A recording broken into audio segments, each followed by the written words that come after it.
Hello and welcome back to my channel. In today's video, I will show you how to fix Autopilot app not working. So let's get started.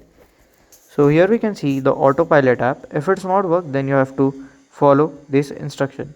Just click on hold it here. Then you have to click on this I button. Okay. Then you have to scroll down and search for the storage. And at here you have to click on the clear data option.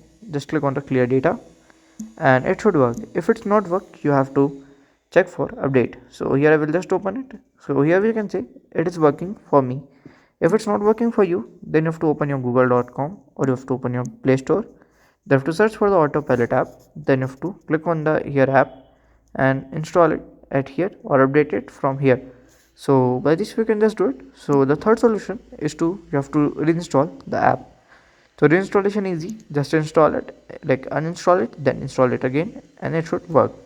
So if you find this video helpful, make sure to like, subscribe and share the video. Thank you for watching.